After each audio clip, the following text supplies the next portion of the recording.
Let's see if this thing will work. And welcome, good morning. I'm starting this live stream today to go over the announcement that Alpha 1 Mark II from Sony is going to come out.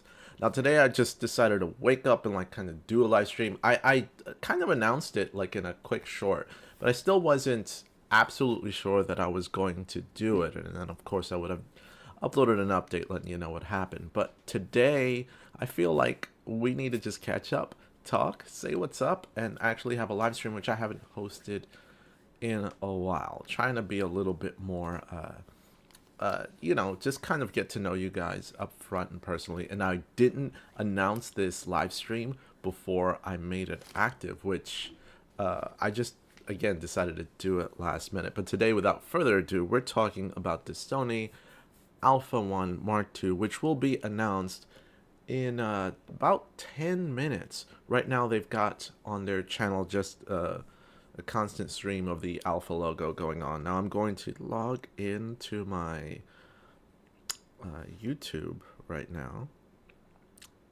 to make sure that I am live streaming. And I totally am. It's weird because you don't really get confirmation on the fact that you're actually out in public, even though like the YouTube streaming app will like let you know you're live and whatever. Sometimes I still kind of second guess myself, so I always connect another device just to make sure that I can see myself and then mute it, because if not, then like whatever.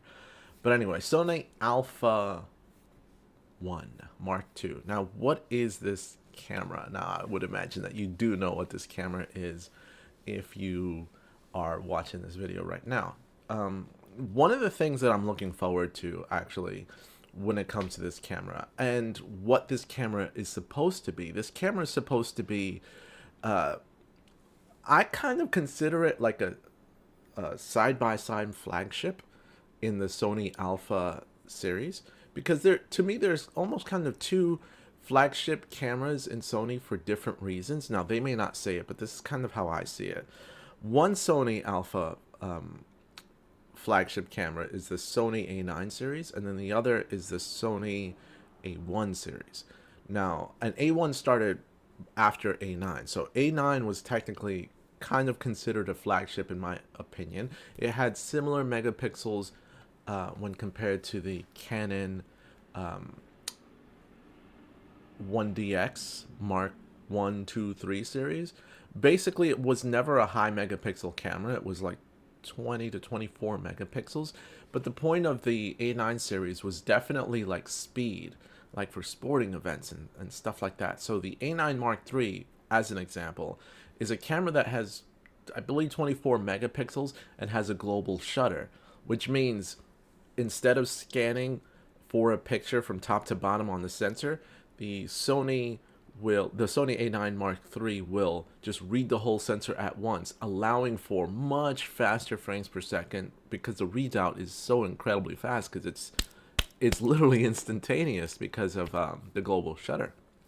And what you're able to do that with that is also eliminate a rolling shutter effect, which means like since it scans from top to bottom, the bottom of your image might actually have moved since it took the portion of the top image, which causes like bending in your photo, or like weirdness, like it's skewed.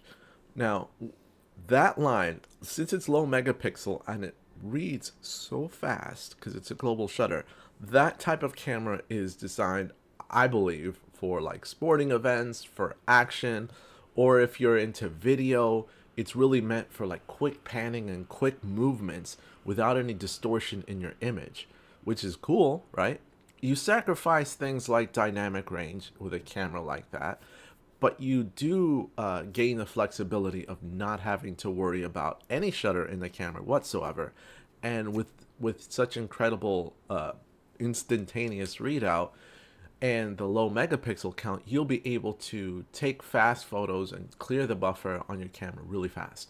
So that is similar. When I compare that camera similar to the Canon R1, for example, or the 1DX Mark III.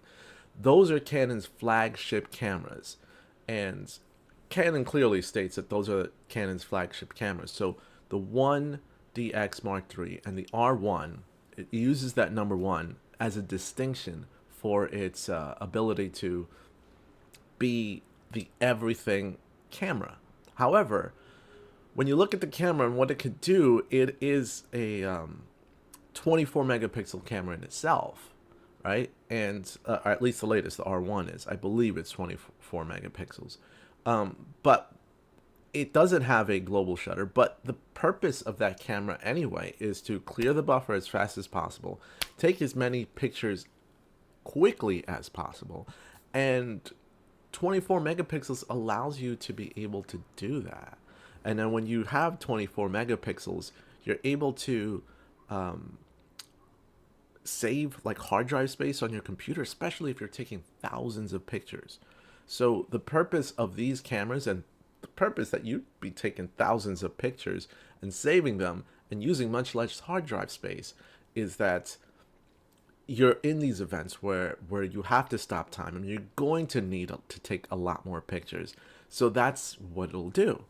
Now the A9 Mark III does that, the R1 does that, but now we have the Sony A1 Mark II. Now the A1 in itself was a beast of a camera, very trustworthy. It took 50 megapixel photos, so very high resolution. It could record 8K at up to 30 frames per second. Overheating was like not an issue when compared to when the R5 was initially released. Obviously, they improved it with later firmware, but it was still a beast of a camera. Dual card slots. Now, it didn't have a flip-out screen, the original Sony A1.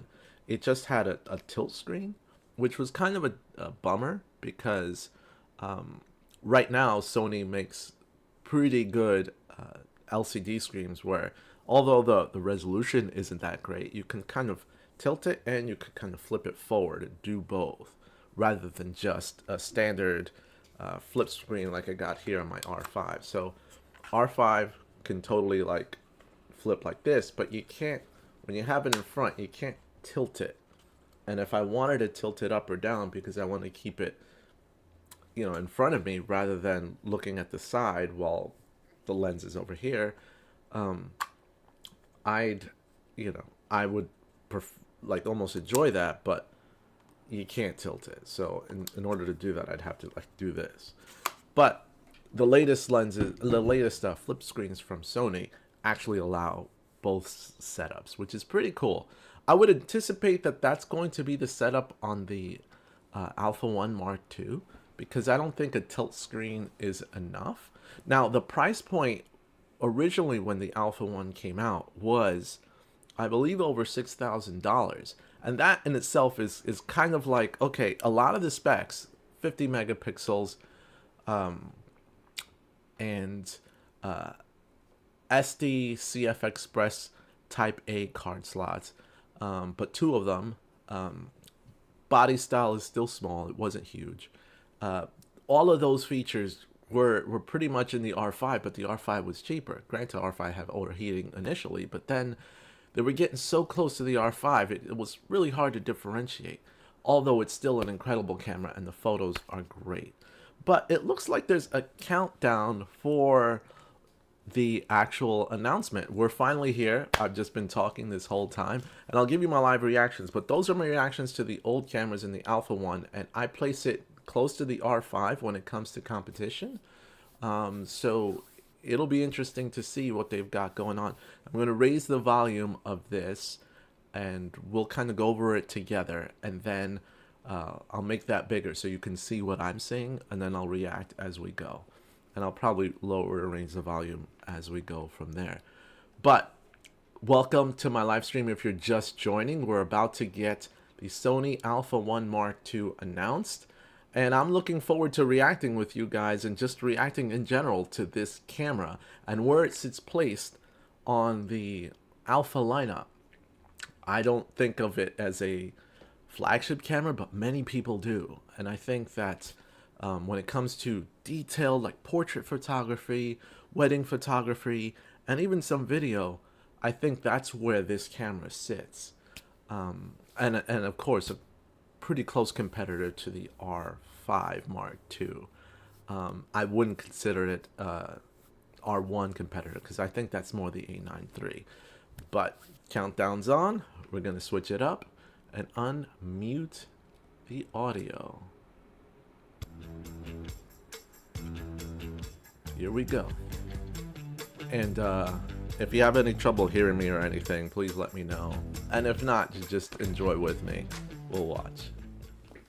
Please welcome Sony Electronics President and COO, Neil Manowitz.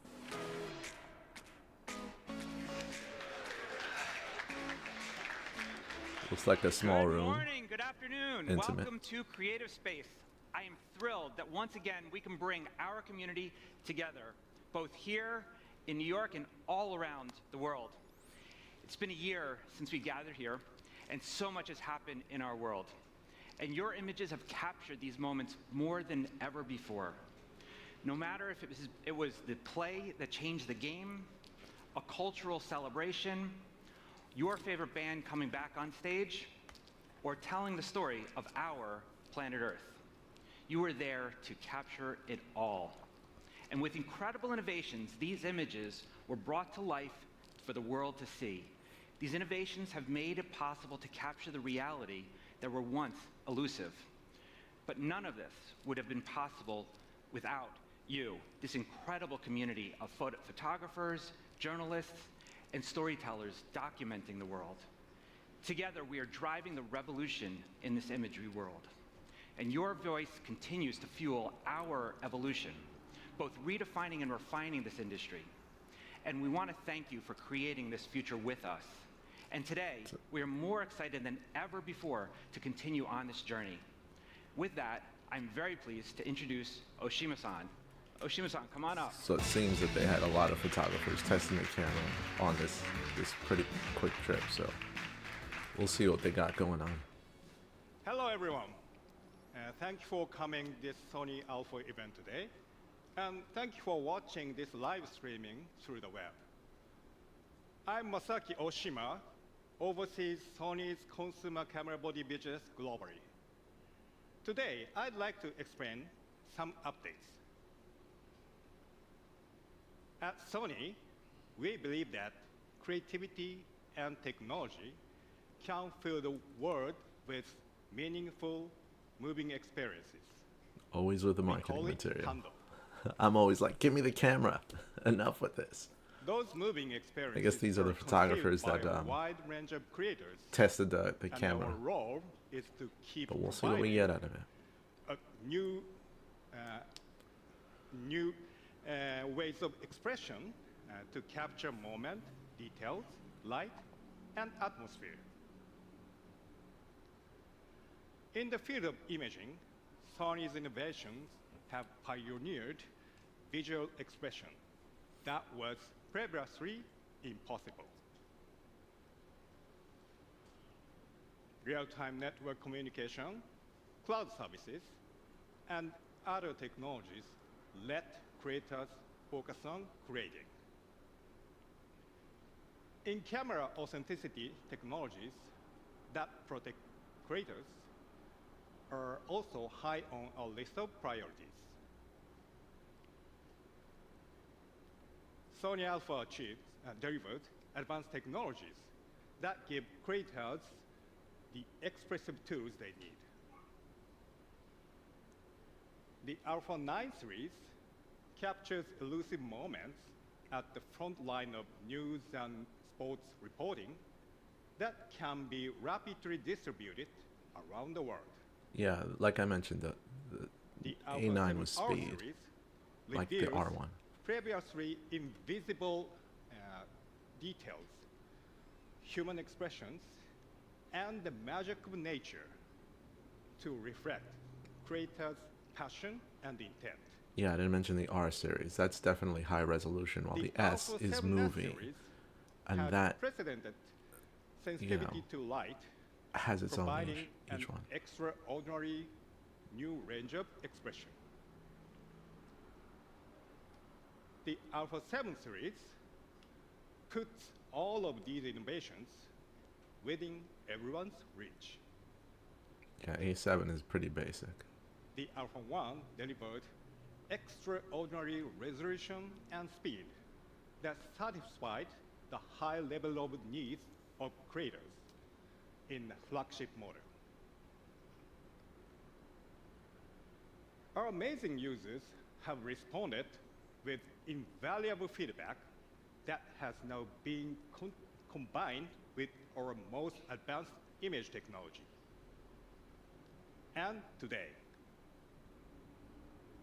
Alpha. Here we go.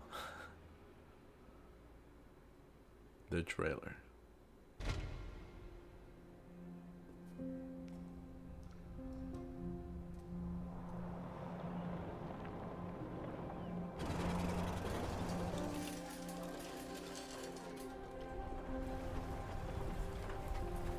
The possibilities are endless. The impact of fleeting moments can be profound. The true depth of our world can only be revealed through penetrating detail, speed, and precision.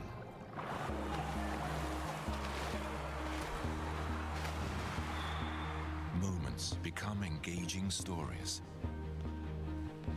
and stories become extraordinary moments. Join us on our journey to new creative horizons.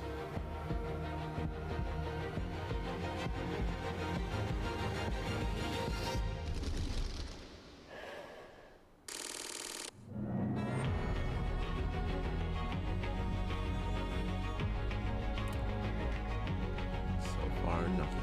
Tease, tease, tease.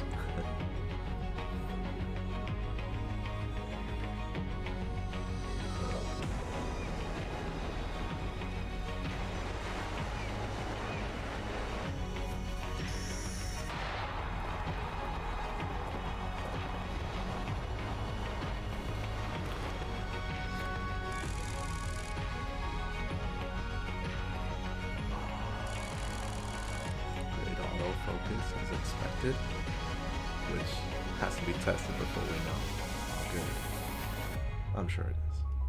Unrivaled.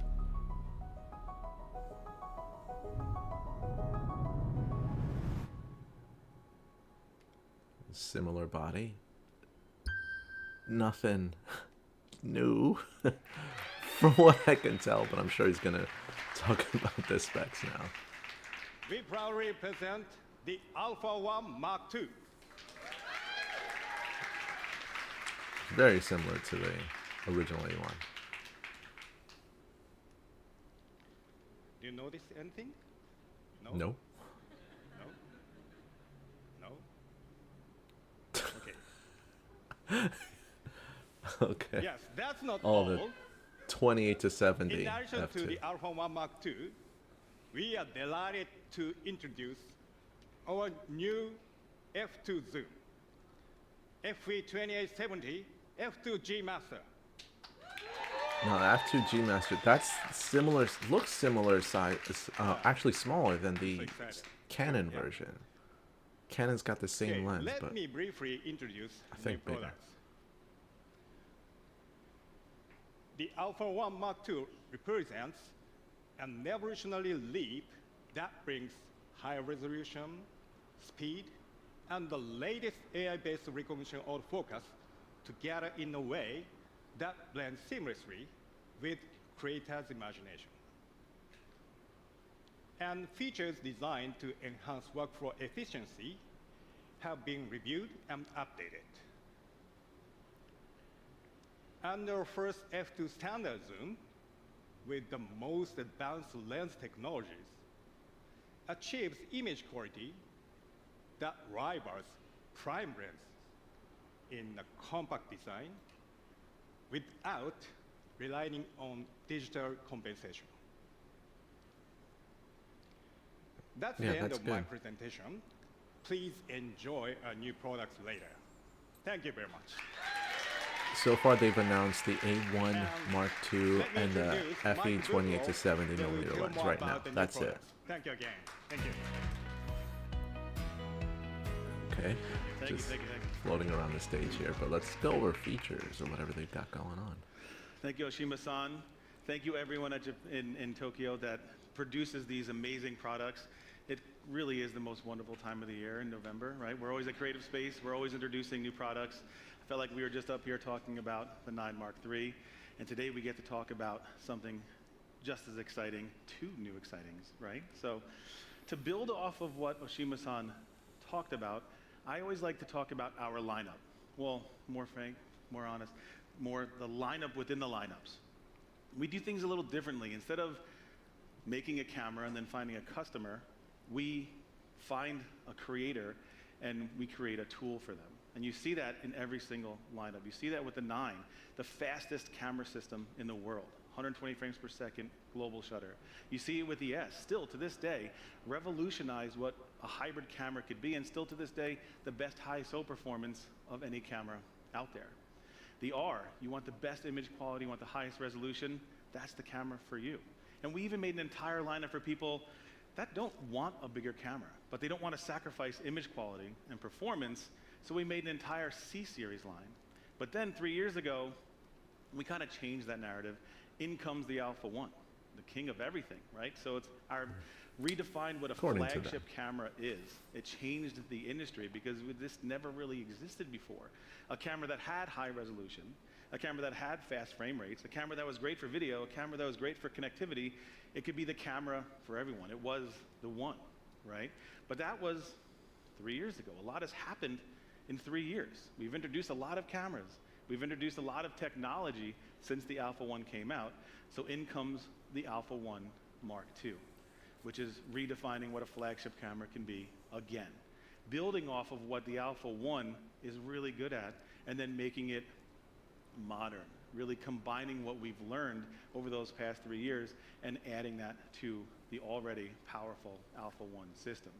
And when you look at the Alpha 1 Mark II, you see these 5 pillars. Really, it's pretty unique because it has unbelievable autofocus, now enhanced by subject recognition. We have the resolution 50 megapixels enhanced by 30 frames per second. Incredible for movies, incredible operability and reliability, but what makes a flagship camera different is that it has the ability to connect and share like nothing else that's out there. At the heart of what an Alpha 1 is that sensor, that processor, and now adding that AI-based autofocus. So we have that the foundation that the Alpha 1 gave us, the 50 megapixels, 30 frames per second, but now we're enhancing all of that with a dedicated AI-based processing unit. And this is what makes this camera special. And why is it important to have a dedicated AI processing unit? The Alpha 1 did have AI, it could see the human eye. When that camera came out, I said it was cheating. I felt like it was cheating because you could see the eye of a person. You didn't have to manipulate the camera too much. Until a dedicated AI unit came out, taking away the power from the main processor so it can do all the other things, and then having all that processing in just its own separate processor. The way a computer has a graphics processor, you're going to be able to do a lot more with a designated processor. So we're able to do things like have the best animal autofocus, the best human autofocus, human pose estimation, which we'll talk about in a second. And for the first time in Alpha, we actually have automatic subject recognition. So this way you don't have to go into your menu to change things. So if I'm doing a portrait with pets, which is a great way to do portraits, I can be able to have it. I don't have to go into my menu, take myself away from the moment in my camera to be able to get those beautiful shots. So what makes it special is a thing called human pose estimation. Being able to see not just the eye, but being able to see different parts of the body, being able to see the hips and the way the body moves to be able to estimate where the eye is going to be. So if you're under sunglasses or a helmet, or the camera just simply can't see an eye, it can estimate where that eye is and focus on it. And we also have increased power when it comes to wildlife, eye autofocus for birds and animals, and even insects, making it the most powerful subject recognition tool out there. And it is cheating, right? So we can concentrate on the picture. We can concentrate on the moment. We can concentrate on our framing. We can concentrate on making the image instead of having to manipulate the image, instead of manipulating the hardware. I like to, never in my life would I think I could set my camera to wide autofocus and be happy with the results and be able to get every single frame sharp. But I do. I said it. I can put my camera to wide. A lot of cameras can do something similar. Building off the Alpha 1, which already had an incredible autofocusing system, we have a 759-point phase detection autofocusing system. And because it's 50 megapixels, even when you crop into APS-C, it's still a 759-point phase detection autofocusing system, covering 92% of the area, down to -4 EV. Now that's -4 EV at f2, not 1.2, not 1, but at f2. So you're going to be able to get focus even in the lowest possible light. Now we talked about this camera being built off the foundation of the Alpha 1, but a lot of the innovation that we brought from the 9 Mark III is here as well, like the extra small, extra large, and custom focus areas. So if you do want to get in there and you want to make sure that you get the most precise or most versatile focusing spot, you can do that. You want to make a sliver on the bottom of the screen, you can make your own custom area. It's a pretty powerful tool. So now, 30 frames per second, but now assisted with real-time recognition autofocus. And we also have other enhancements to 30 frames per second that we'll talk about soon. But of course, this camera is completely blackout free. So it's So when still you're looking kinda through the similar viewfinder, it's a the true original A1. electronic camera experience. No blackout through the viewfinder the same way you would back in the day with an optical viewfinder. It makes a big difference. Now this is always a stat that completely blows my mind. 120 calculations of autofocus and auto exposure per second. So 4 times per shot, you're autofocusing and auto exposure you're calibrating for autofocus and auto exposure. So every single time you know that you're going to get the shot correct. You know you're going to get the best possible color reproduction, focus, and exposure. So one of the ways that we enhance 30 frames per second is with pre-capture. Pre-capture to me is completely game-changing, something that we brought out with the Alpha 9 Mark III. So that way you're going to be able to capture the moment before you actually captured the moment. Yeah, competition We've all already missed does the it, shot, so it was right? important So that now they did this. pre-capture helps you In to their be able to flagship. not miss the shot. As you have your finger halfway on the shutter, it's continuously recording images before you press the shutter. As soon as you press the shutter, it can record up to 30 frames per second for a full second, even in RAW, before you shot. And I know we always use the extreme example of a bird flying off of a branch, but even trying to get that special, perfect facial expression of a portrait, or that perfect expression, or that dirt flying off a dirt bike wheel, whatever it is, pre-capture saves the day, and it saves the day quite often. It saves the day for me a lot. And we are doing it in the most versatile way. You can calibrate it to do anything from a full second, which is great, all the way down to 3/100ths of a second, and it mimics whatever your shooting is for your traditional shooting. Another way that we enhanced 30 frames per second is with speed boost. Because let's face it, 30 frames per second is still really, really fast, and you don't always need 30 frames per second. Or if you do, cool, it's fine. I don't always need 30 frames per second, because then you have to go through all those images. So what we did was we separated a way, or made a way that you don't have to take your eyes off the viewfinder to be able to get a faster frame rate. So we basically have 2 different shutter buttons that can do different frame rates. So I can be shooting the camera at 10 frames per second without taking my eyes off out of the viewfinder, and without taking my hand off the shutter, and then press the custom button on the front of the camera to shoot to 30 frames per second. So when that peak action happens, I can increase the shutter to 30 frames per second, which is pretty incredible. That way you can get the action, you can get that moment without having to take your eyes away from the camera. Because normally you'd have to go and spin the dial, you have to go into the menu. Now I don't have to do that. And it's not just the custom button in the front, but you can customize it to any other button on the camera as well. Let's talk about the heart of the camera, that 50 megapixel sensor. It is a stunning sensor. A lot of us have used it, a lot of us have seen the images from it. This sensor is absolutely gorgeous. It's not just about 50 megapixels, but it's a fully stacked sensor. And it's still, to this day, one of the fastest readout speeds of any non-global shutter camera out there. Incredibly fast readout speed.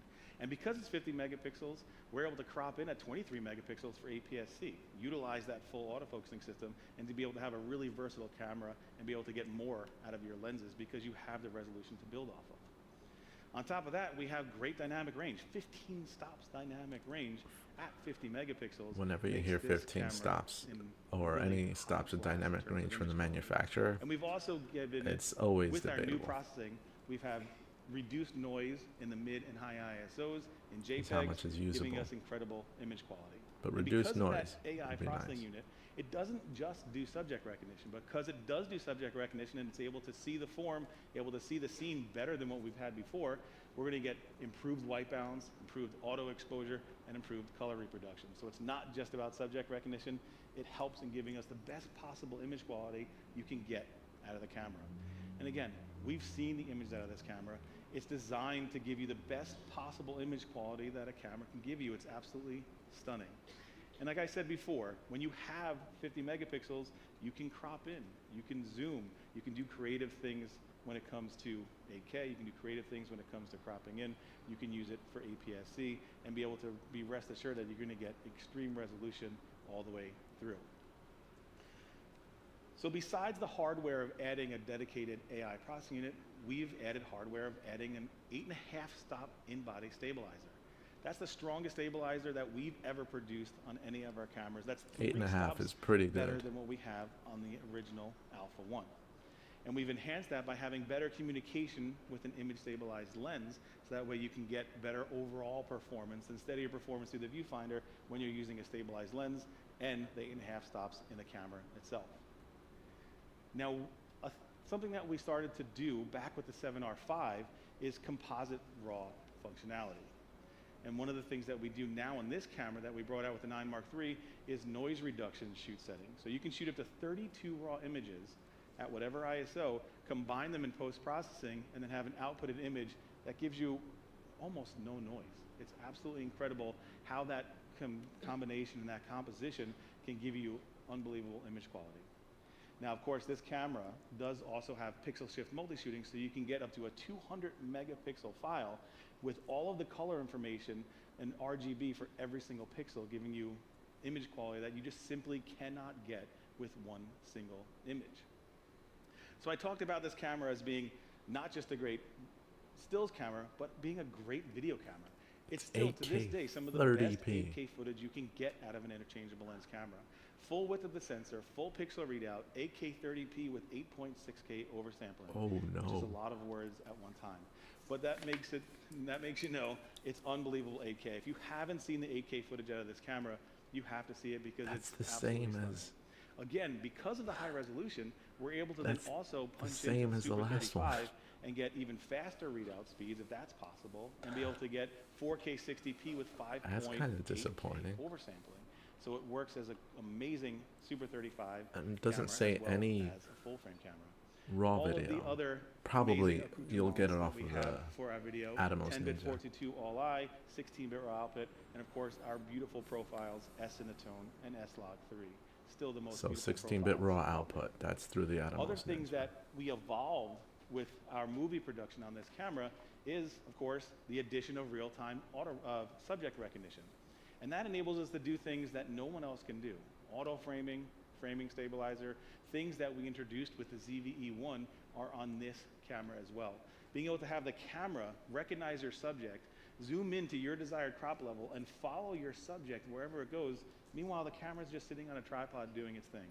You can trust the camera to be able to be a production tool for you, as well as being a tool that you can manipulate itself. Dynamic active mode stabilization, which combines electronic stabilization with that 8.5 stop stabilization of the camera. So with a slight crop, you're going to be able to get gimbal-like stabilization in the camera. So I can be walking next to my subject as they're walking and be able to get footage that is really, really beautiful. And now we can import up to 16 user LUTs, so you can create your look on your time in your computer and then bring it into your camera so you can see it the way that you envisioned it in the camera itself. You're going to be able to do great things with shot marks where you can be recording video and then create an image directly into your stills folder, into your camera, and be able to use shot marks the way they're intended to be used. And of course, 48/96 shutter speeds for your 24p workflow. Everything that you need from a video standpoint. Those shutter is speeds, here on this camera. rather than giving the shutter speed, how about that 4-axis LCD shutter monitor? angle? Everyone loves this monitor. Everyone. But it's still Every nice time to we have talk shutter about it, like, speeds please, of does it have an 48 LCD monitor? Please, please, please. Well, it does, and of course. 96. You look at the body of this camera, it's almost identical to the 9 Mark III. It has that multi-angle LCD screen. It still put the has one of the highest swivel resolution screen viewfinders, and that EVF of 9.4 million dot is dot OLED EVF, capable of giving you a refresh rate of similar to the 240 last one, frames per second. but it's a really good. beautiful, They didn't need to improve immersive that. experience. And now we include 2 eyepiece cups. Doesn't seem that exciting, but I was kind of excited about it, right? Yeah. Never thought I'd be on stage talking about eyepiece cups, but here we are, right? So we have the traditional eyepiece cup, but we have the FDA EP21, aka the squishy eyepiece cup, is what I like to call it. So it gives you just a more immersive experience into the viewfinder. It separates your face a little bit more from the camera, so you're not squishing your nose against the camera. It's just nice to have. It's beautiful. It's in the box. It's a nice thing to have. So, like I said before, the camera is very, very similar in terms of ergonomics to the 9 Mark III. And that's a really, really good thing, because if you ever use the 9 Mark III, as soon as you pick it up, you're like, that's the way it's supposed to feel. That feels amazing. Where we've moved the shutter button more towards the front of the camera, so it's completely ergonomic to your hand, so you don't get tired with all day shooting. It just feels right. We have that custom button on the front of the camera, the C5, and of course, all the other things that we introduced on the 9 Mark III as well. But this is a flagship camera, so we want to talk about the flagship things. We want to talk about having a camera that can connect and have an enhanced workflow. One of the things that we did, we gave it a new dedicated microphone. And when you have that new dedicated microphone, if you use tag and transfer, which you should, because it's amazing, when you transfer that image, those words become text, and they can go directly into the metadata of your file. So when whoever's on the other end of that, whoever's receiving that image can then know everything about that image, because it's directly into the metadata in text form, and you didn't That's have to do pretty anything but convenient, talk at least to your for camera. photos. And you don't have to utilize the microphones on top of the camera, so it's got wind reduction, etc. It's just the best implementation. Now, in terms of transferring your images, it's the fastest wired LAN we've ever had on an alpha camera, 2.5 G base T, so 2.5 gigabits per second. 2.5 times faster than even the 9 Mark III, making this an incredibly fast transfer camera. Improved FTP functionality, so if you have the honor of working with FTP protocols, that's always fun. You can do that separately on your phone and then transfer it directly into the camera instead of using the on-LCD screen keyboard, which is always fun. So we've talked so much about hardware. We talk about lenses all the time, we talk about cameras, but we're in a new generation, we're in a new world where everything is software-based. A lot of it is software-based, and we want to be able to connect. We want to be able to shoot, transfer, and produce on the go. And we've created an entire suite of tools for you to be able to use, and you should use. Things like tag and transfer, things like monitor and control, cloud in the C cloud. But one of the new updates that we just introduced is being able to transfer your images directly from the camera, directly to Lightroom and to Google Drive, without you having to use anything in between. So it really becomes a really powerful tool to make your workflow a little bit more seamless, a little bit more efficient than it ever has been. I still think And that that's the Alpha 1 software Mark II, an evolution in terms of on what a these flagship cameras should could be so much better. I'm not impressed, to be totally honest. I'm not impressed at all. And fortunately, you don't have to wait very long for the Alpha 1 Mark II. It's going to be here in December. So this way, you or your loved ones really, you know, if they do care about you, they're going to get you an Alpha 1 Mark II. I'm just saying. So, but of course, like Oshima-san said, that's not it. Something that makes me, dare I say, equally as excited, because this is something that's near and dear to my heart. This is some of the information feedback we receive from you, feedback that we receive from everybody. This is the lens that I wanted. Of course, to go with the flagship camera, we need to have a flagship type lens, and that needs to be a G Master lens. Our first ever constant aperture f2 lens. A lens that really does rival that prime image quality and rivals that prime look, because I know that 2 and 2.8 is one stop, but that one stop makes a significant difference. We're all creators. We know that one stop can mean everything, right? So that one stop and that look makes a big difference, especially when you look at it and you say 2 to 2.8 without having to sacrifice too much size, gives you the ability to leave the house with just this one lens that's already versatile in terms of its focal range, and you don't have to necessarily leave the house with your prime lenses. You can create and get that look for both videos and stills at f2. It's our 77th E-mount lens, our 56th full-frame lens. That is a lot of glass. That is a lot of lenses. And we have something for everyone. We have something for every budget. So now it's time to do some fun things, and fun things being 28 to 70. Thank you very much. I loaned it to Oshima-san before, but please return my lens. That would be great. So, but what makes G Master is that we have stunning resolution and beautiful bokeh. I can't imagine that conversation when they first started designing this. They're like, listen, we want to have the sharpest lens possible, but we also want to have the softest lens possible. And then the engineers are like, what are you talking about? That's like impossible. So, but we did it with GMS. You have sharpness from corner to corner, and we also have very beautiful background defocus and very beautiful bokeh. Because it's not just about sharpness in the center, it's about sharpness towards the edges. And this is wide open at f2. So it gives you the ability to not have to worry about sharpness and be able to stop down to be able to get certain sharpness. You can shoot at f2 and be able to get that. Now, like Oshima-san said, we don't need to worry and have the camera rely on electronic corrections. The lens does it by itself. We produce this lens to be as perfect as it possibly can, so that we have suppressed chromatic aberration. We have very minimal flare and ghosting, so you're going to get the deepest blacks even right outside. I mean, the light those source. bokeh circles look pretty good. Really Probably good like close-up performance. I said this is a 8 versatile blades, lens, if not not just in terms of the focal range, but also in terms of how close it can focus on the subject. 14.8 inches throughout the entire zoom range. So I can rack my zoom from 70 to 28 and be able to maintain that same field of focus down to giving you a magnification of 0.23. It's really a good, nice close-up performance. But the industry, when you look at f2 lenses, they tend to be big, they tend to be heavy. Not saying that this is the smallest lens that we have in our lineup, but it's extremely light and compact. I think I might have. Yeah, that's a good thing that it's light. The Canon version is pretty out. heavy. That's fine. We must rebuild. It'll be fine. So it's an extremely light and compact camera, less than a kilogram. I loved when, people started to guess what this lens was going to be, and they said it's impossible to make a lens like this under a kilogram. Well, we did it. It's 918 grams, 32.3 ounces. And again, we're doing this without having to rely on electronic compensation. We're doing this without having to have all that compensation in the camera itself. So we talked about how sharp this lens is. We talked about how light we're able to make it, but we didn't sacrifice on anything else. We gave it the most powerful focusing system that we have. 4 XD linear motors, 4 of the most advanced, most powerful, most precise focusing motors that we've ever introduced on this lens to be able to make it work up to 120 frames per second with the Alpha 9 Mark III, being able to have it work up to 240 frames per second in video, able to keep focus while you're zooming, while you're tracking, while you're moving yourself and the person's moving. You're able to rely on the focusing system of the camera and have the lens be able to keep up no matter what shooting scenario you're at. Like I said before, this lens is designed just as much for stills as it is for video.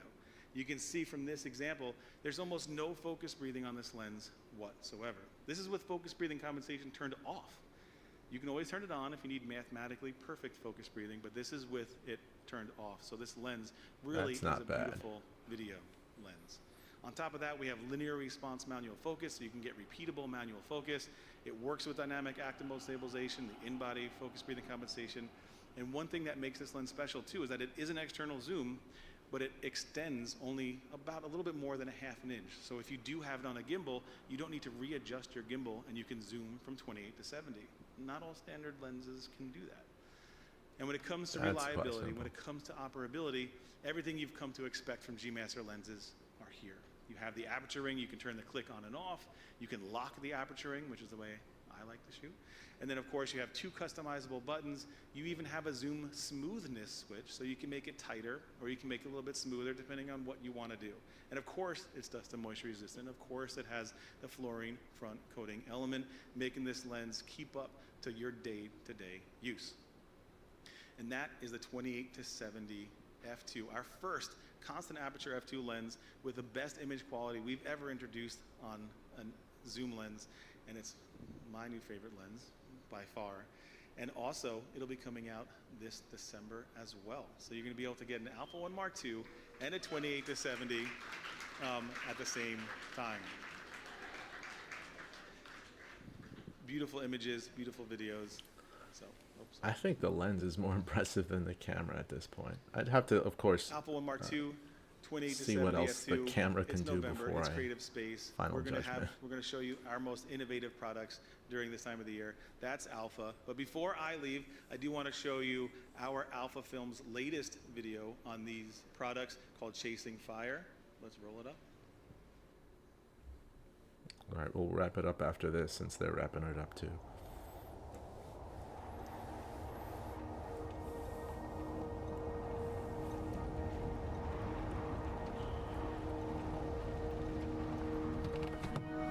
there's a common thread that runs through us all.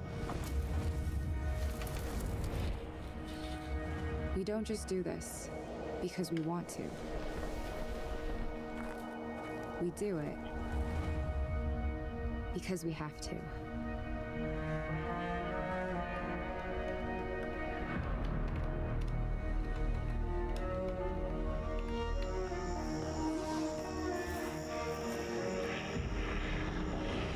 The creative mind is always searching for the unknown. The things that lie just beyond what we thought was possible. Looks like we're just getting into the Sierra. You can make out Half Dome in the distance.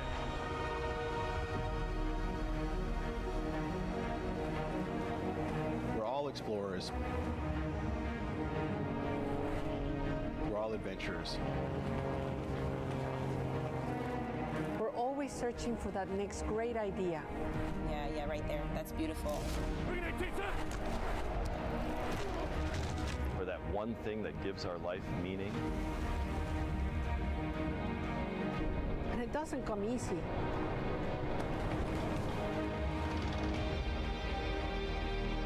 Sometimes you have to walk in the dark.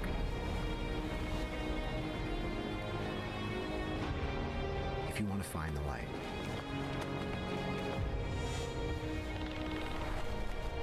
It's what we do. It's who we are. It's the path we chose.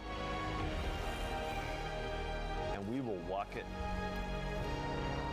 with every ounce of our being.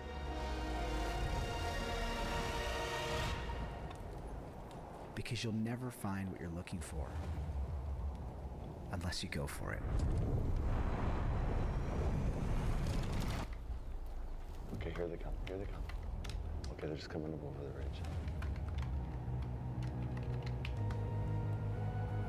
And once you've found it, Wow, this is beautiful. That's beautiful.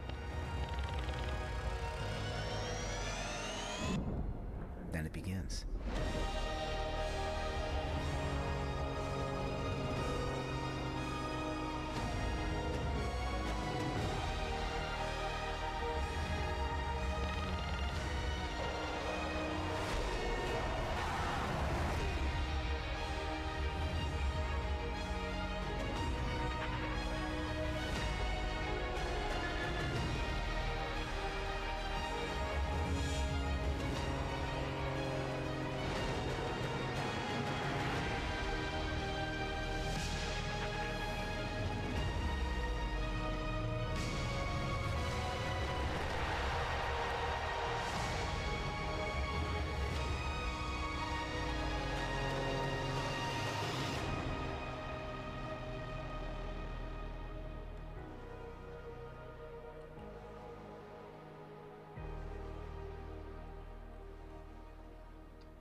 Okay, and that's what it was. Now I was looking at the different specs from the camera. I'm gonna turn that video off from the right screen and just boop, just have it be me.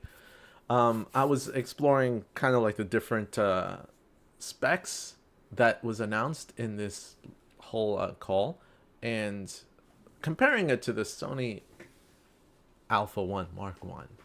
And I'd like to pretty much leave it at the fact that new lens is cool, 28-70 f2, as light as it is, no focus breathing, really good quality that I liked off of that. That actually excited me more.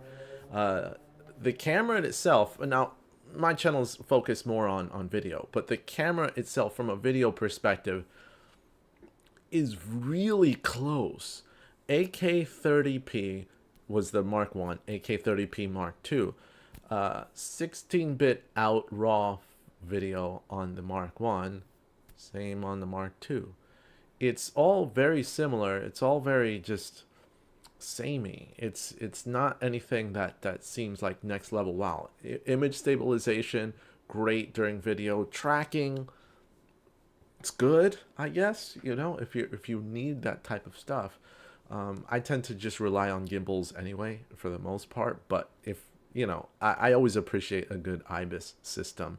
I do have the Canon R5 Mark II. It's IBIS, meh. I'd still rather put it on a gimbal. Sony has had less stops historically of image stabilization when it comes to video, but that IBIS, if it's improved, I'm hoping that it does a good job digitally and on the sensor to still kind of work out those corner wobbles that in-body image stabilization is known for, and potentially be as good as Panasonic. But my verdict so far is I'm going to do my research, probably make a follow-up video to this to see if there's anything I missed. But for the most part, my initial reaction is not excited. But if you've stuck around, thank you for sticking around. Let me know. I see Standa here saying no 8K 60 major L. I agree. You have the R5C, the R5 Mark II that can both do 8K RAW at 60 frames per second. It can't do it compressed, but Sony's cameras really don't do RAW internally. And the R5 and the R5C cannot do RAW internally with compressed footage. I think that takes up way too much processing power. So by outputting it RAW, it's actually easier on the system. Not from a data perspective, because it's got to move data really fast, but from a processing perspective and an overheating perspective, it saves a lot to be able to do that. So raw internal recording is what makes it possible on the R5 and the R5 Mark II and the R5C. Now, because Sony doesn't do that, they might not have a patent or license to do raw video internally. That's probably why they're not doing it. Also, another reason is that they're using a slower, though the technology is improving, a slower CF Express Type A card. And again, that technology is improving for better speed, but because of the high megapixels and cramming that all into that card at a very high speed might be a little bit too much for the camera to handle. So you're not going to get that transfer speed that's so high, which is why Sony's probably like, we can't do raw internally, and it'll really overheat the camera if we do 8K 60. Let's leave it at 8K 30. We're doing an oversampled 8K, so you should just be happy with that. That's probably their mindset, but they did that before. If it were me, I would at least offer and then work with Atomos if possible, or any other external recorder. Maybe even start a partnership with Blackmagic just to kind of make things interesting and make 8K 60 via HDMI, if that were possible. But I don't even know if that's possible. So Sony's kind of has its hands tied there, and which is why I believe that there was no 8K 60 in this camera. But yeah, I mean, they really didn't have any major wins from a video perspective. That's why the lens itself to me was more interesting than the camera, which is, I mean, it's cool. The AI looks like it's going to help autofocus a lot more, but a lot of cameras do autofocus pretty good. There's only so much that you can do. So, and even the original A1 did amazing in autofocus. But anyway, again, leave your comments down below on my channel. Let me know, do you think you'll be picking up an A1 Mark II in December? Are you a Sony fan or are you not? And if not, let me know why. As always, thank you. Please subscribe if you haven't already, and I'll see you guys next time. Bye-bye. Bye.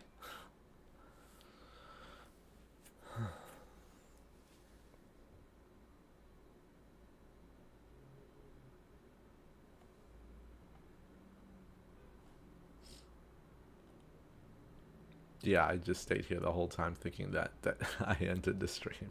See ya.